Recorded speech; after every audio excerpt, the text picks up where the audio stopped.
Await my orders.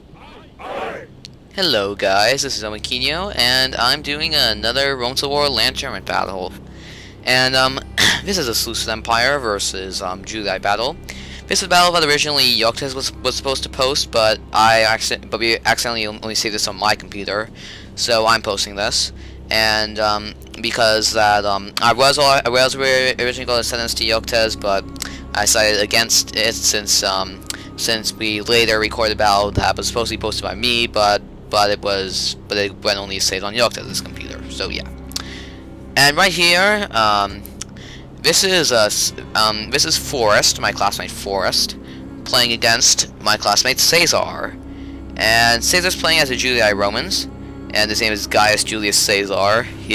That's the only time he likes to have a nickname is when he's playing Rome to the War, because that's pretty awesome, I guess. And Forrest, when he was deploying, didn't really care for how he deployed. He just kind of put his cataracts on the flanks, the general in the middle, and blah blah blah, and then his lines in the stupid formation. I don't know. So Forrest has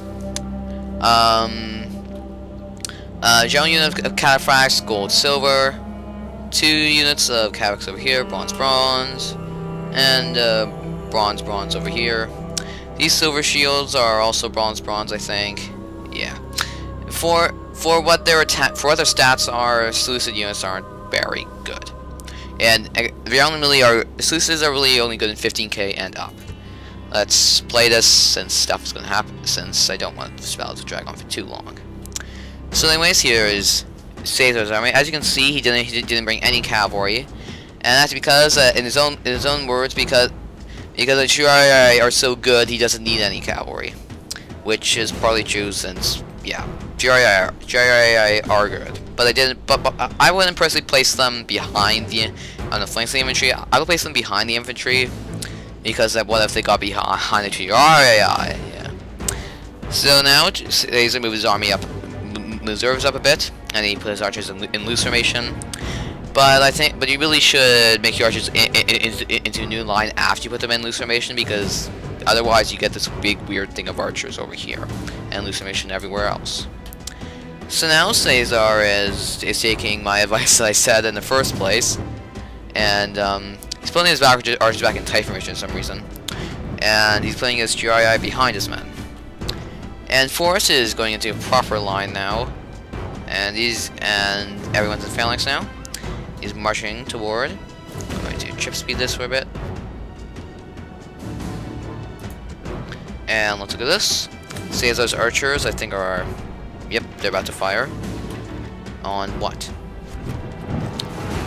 Yeah, they're gonna fire on the silver shields. And they killed up, like, a few men there.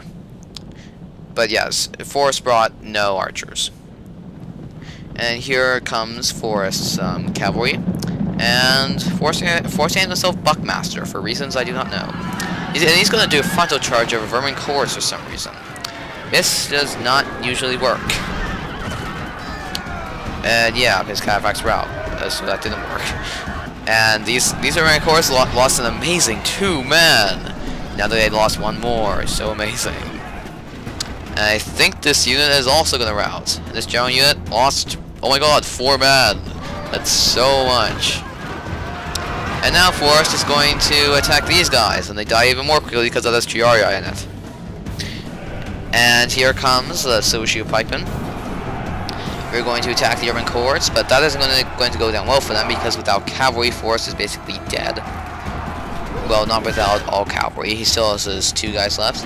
I think I saw his general over there. No, I don't know where he is. And now, these guys are winning, but now that the Julii are at the front, then, yeah. I'm sure they were survived against the Urban Cohort anyways. These guys the Urban Cohorts managed to get these guys out of the phalanx with a giant charge. And Forrest are trying to reinforce them, but it's probably not going to work. Now their guys are running past, and there's a general, who for some reason with a sword is more effective than the guys with the maces. So now these cataphracts are kind of winning, but not really. And then over here is another unit of cataphracts who are chasing this unit of Julii, but very slowly. And then 3 units of cataphracts just died spontaneously. And this unit of Silver Shield, pikemen routes, and these guys route. And there's only one unit of Silver Shield pikemen left, along with these guys. Forrest charges headlong, and Forrest general dies right in front of the Roman general. And here's Servant Court is just standing there for some reason. And then these guys route. And then Forrest only has 2 depleted units of Silver Shield pikemen left who came back from routing. And yeah, I'm gonna speed this up a bit. And here we go, the Shari are engaging, which is firing at the Silver Shield pikemen. Oh no, that's P-Lock and archers. So yeah, they're under a hail of missile fire, but they're repelling the attackers really nicely for now. But now they decide to run away because of the fire. And here another unit came back because it was at 34 men.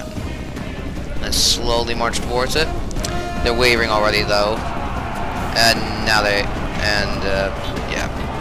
away after being contacted by the Cesar courts. Shame is our only reward.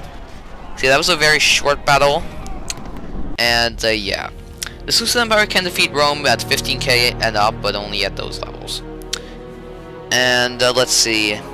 Forrest deployed 755 men, killed 198, and had 80 men remaining. 817, 675, 591. Cesar really destroyed Forrest there.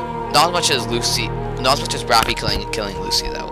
These battles were around the same length though. Infestiones, okay. It sounds like infest. And now thinking of magic. Okay, so see you in the next battle. I'm not going to record any more today, but some more will probably be up tomorrow. So yeah, see you then.